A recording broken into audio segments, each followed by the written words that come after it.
Hi, we're at the Lower Helm on the PDQ 34.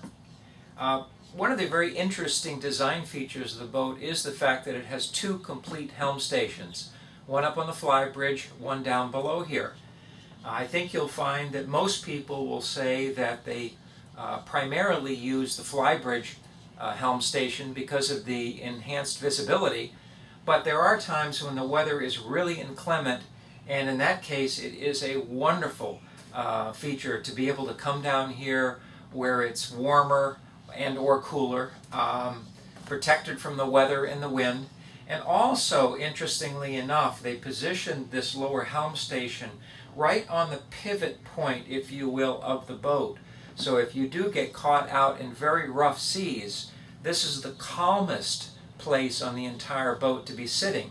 I've actually been out on 6-foot seas out in the Great Lakes moving one of these boats, and it was a pretty rough day, and I actually had a coffee cup right up here that never moved the entire day. That's how calm it was in this particular location. You have mechanical controls, engine controls on all the boats. All the boats are equipped with 2 bilge pumps, fuel gauges, and then the electronics that you find on the boats do vary from boat to boat depending upon owner preference, but most owners went with the Raymarine electronics, and you'll see different types of units installed here. You'll also see a different layout for the instruments depending upon the model year of the boat.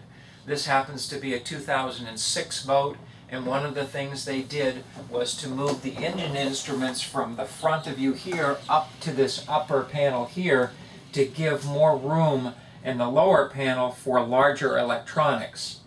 They also, at the same time in this particular year, took all of the electrical, the 12-volt electrical breakers that used to be located on the electrical panel in front here, and they moved all the breakers that related to navigation up to this upper panel here, so that if you forgot to turn something on, you didn't have to leave the helm, walk all the way around to the front of the panel. You could just reach up and turn on the individual breaker that might be required. They also mounted the VHF radio up here, and there is a remote up on the flybridge. This seat was standard on all of the boats. It slides forward and aft. There is storage underneath and behind the seat for charts. And then of course you have a nice area, open area here in the back that people use in various and sundry ways. Sometimes you'll see shelves installed back here. But in any case, once again, it's another great area to put charts and miscellaneous navigational equipment.